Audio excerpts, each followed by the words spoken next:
On the 8th of January 1897, a journalist in London published a newspaper column and gave a name to a country that did not even exist.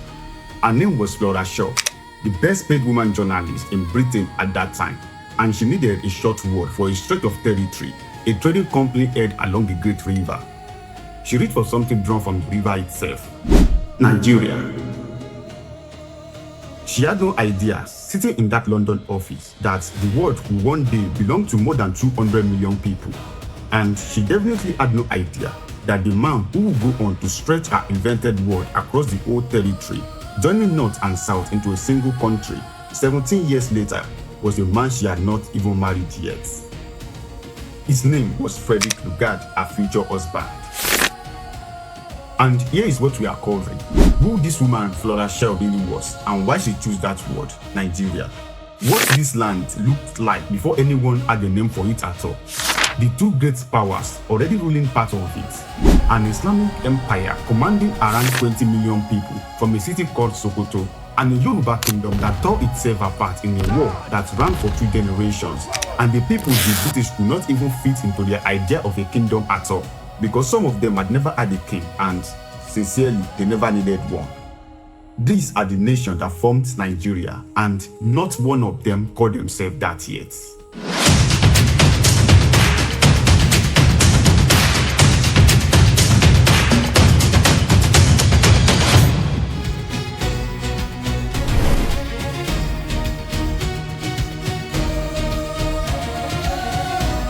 Let us look at the size of this land first.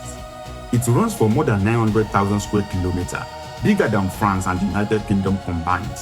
It starts at the edge of the Sahara in the northeast and ends in the Atlantic mangrove in the south. Cross it and the ground itself keeps changing. Dry savanna up north, where the horizon belongs to camel caravans and its desert trade. Open grassland and broken hills through the middle. Thick rainforest south, and at the coast, a maze of creeks and islands where the rivers finally lose themselves in the sea. 2 rivers hold the whole thing together, or at least they did before anyone else showed up. The Niger comes down from the west, the Benin from the east, and they meet at a town called Lokoja before rolling on to the coast together. For the people who live along them, these rivers were roads, markets, borders, all at once. They carry kola nut and cloth, salt and horses, fish and, in darker years, captives. Long before any European ship reached this coast, these waters were already busy with the ordinary traffic of people who knew exactly where they were going. Today, this land holds more than 200 million people. They belong to over 250 different peoples and speak somewhere around 500 languages. 3 groups make up more than half of them: the Hausa in the north, the Yoruba in the southwest, the Igbo in the southeast. But that is the population of now. In the 19th century, there was no single country to count anyone in. There were only the many worlds inside this land, standing on their own, answering to no one outside themselves. Let us start with the biggest of those worlds, and it is younger than you would expect. In 1804, a Fulani scholar named Usman Danfodio, then 50 years old, born in the Hausa state of Gobi, declared holy war against the Hausa kings ruling around him.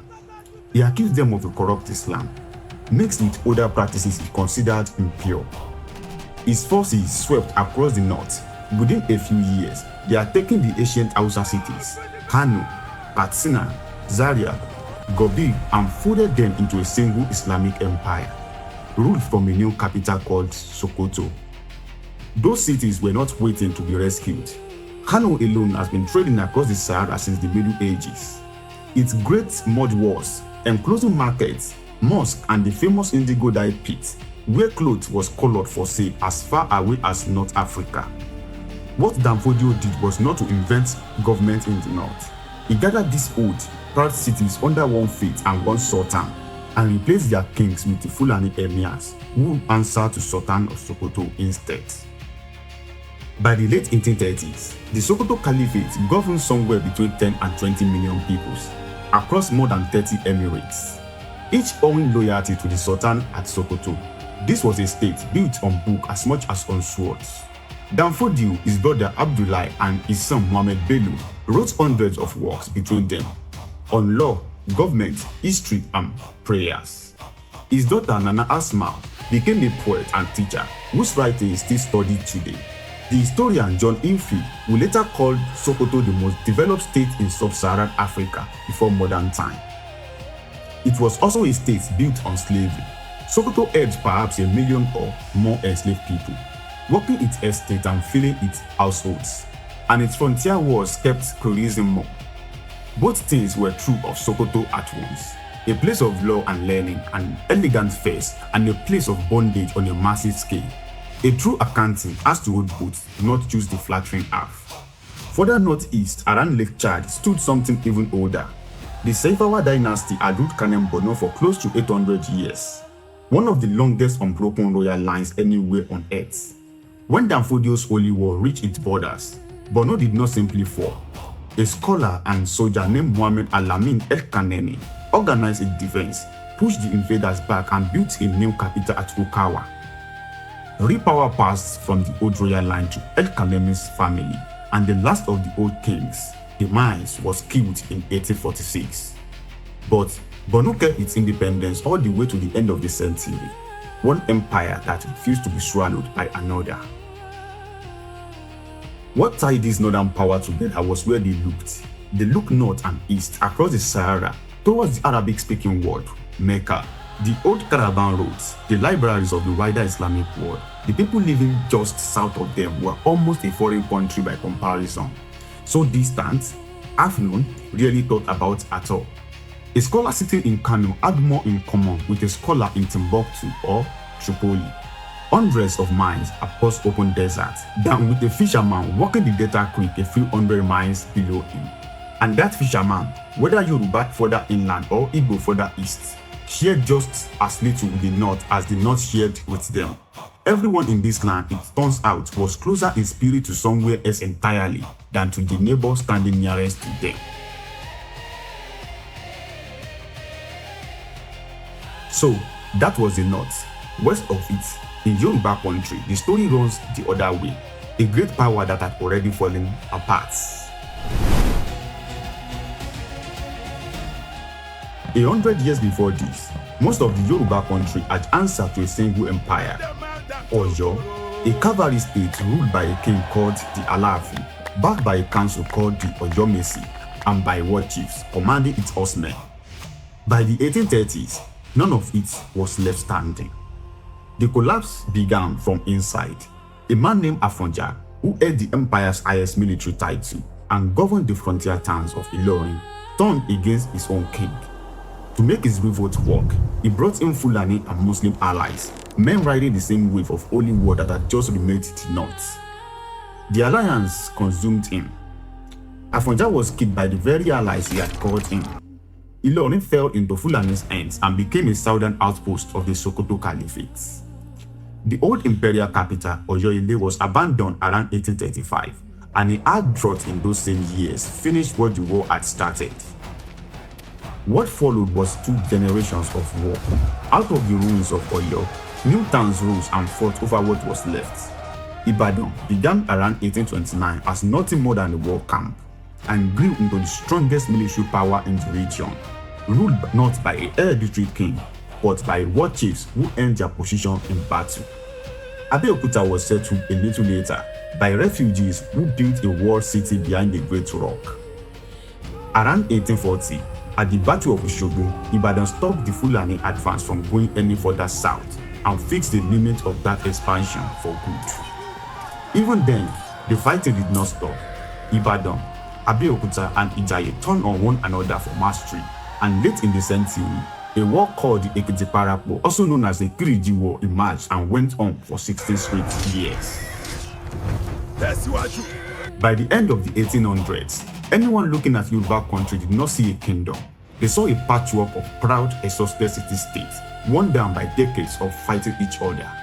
But not every power in this land looked anything like an empire, and that turned out to matter more than anyone realized at the time.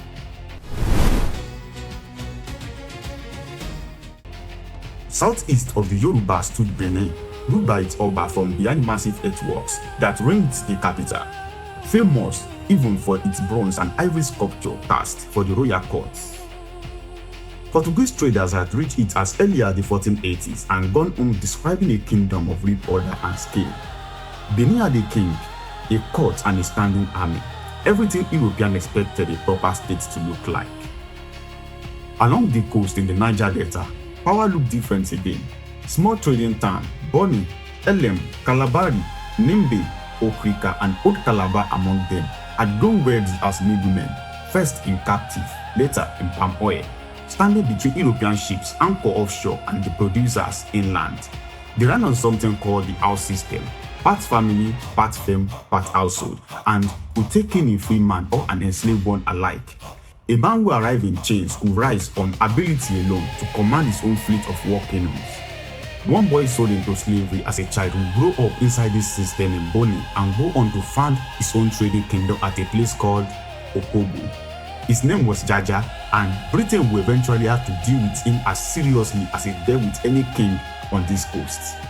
Further along the same coast, a man named Nana who built the same kind of power over the Benin river trade. Both men will return later in our series, and both of them prove exactly what the house system promised, that in the Delta, where you started did not decide where you ended up.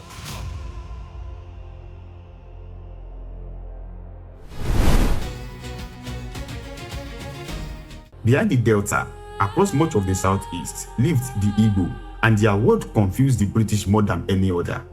Most Igbo communities had no king at all. They governed themselves through village assemblies where any grown man could speak, through councils of elders, age grades that carried out public works, and title societies a man earned his way into through merit and payment. Above all of it stood the authority of the earth itself, the goddess Allah, and the priests who spoke in her name. So, British officials reached for a label and called this Acephalos. Acephalos is a Greek word meaning headless, as if a society without a king was a society without government. That label was wrong and it matters. The Igbo were not without government, they were without kings. They had laws, order and collective decision making, spread across many hands instead of one. That is a form of government, a demanding one, not the absence of one at all. The Igbos were not entirely kingless everywhere. In the kingdom of Inri, a line of priest kings called the Eze Inri held a religious authority that reached far beyond their own walls, cleansing what was considered forbidden and installing titlemen across a wide stretch of Igbo country. To the east, the traders of Arochukwu built a commercial network deep into the interior, backed by their feared reputation of their oracle, the Ibini Opabi, whose judgment men would travel for days to seek. The mistake of calling all these headless will cost the British later, when they tried to rule through chiefs and found none to rule through, so they simply invented some.